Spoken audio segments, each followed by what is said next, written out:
नमस्कार मित्रांनो, आज आपण मराठी मनोरंजन क्षेत्रातील एक प्रसिद्ध अभिनेत्री, नृत्यांगना आणि राजकारणी दीपाली भोसले सय्यद यांच्याबद्दल सविस्तर माहिती जाणून घेणार आहोत.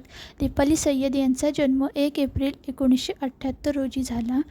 त्यांचा जन्म बिहारमध्ये झाला असला तरी त्या मूळ मराठी कुटुंबातूनच आहेत. त्यांच्या आईचे नाव रत्नप्रभा आहे. लहानपणापासूनच त्यांना कला, नृत्य आणि अभिनय याची खूप आवड होती. त्यांनी ललित कलेचे शिक्षण घेतले आणि याच काळात त्यांची अभिनय आणि नृत्य क्षेत्रातील आवड अधिक वाढली. दीपाली सय्यद यांनी 1990च्या दशकात मराठी टीव्ही मालिकांमधून त्यांच्या करिअरची सुरुवात केली. त्यांच्या मेहनतीमुळे आणि अभिनय कौशल्यामुळे त्यांना लवकरच ओळख मिळाली. नंतर त्यांनी मराठी चित्रपटसृष्टीत प्रवेश केला आणि अनेक चित्रपटांमध्ये दमदार भूमिका साकारल्या. त्यांच्या अभिनयासोबतच त्यांची नृत्यकला देखील प्रेक्षकांना खूप आवडली. दीपाली सय्यद यांनी मराठी इंडस्ट्रीत स्वतःची वेगळी ओळख निर्माण केली. त्यांच्या अभिनयात एक वेगळीच ऊर्जा आणि आत्मविश्वास दिसतो.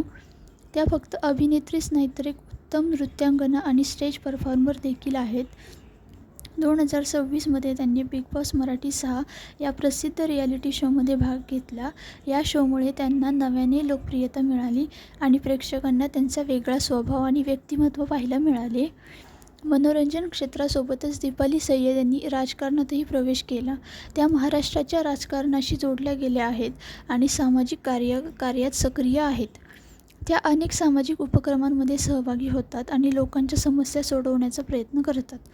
दीपाली सय्यद यांचे पती बॉबी खान आहेत.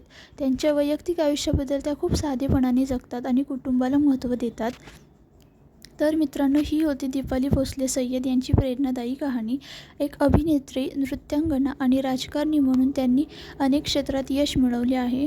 तुम्हाला हा व्हिडिओ आवडला असेल तर लाईक करा, शेअर करा आणि आपल्या चॅनलला सबस्क्राईब करायला विसरू नका.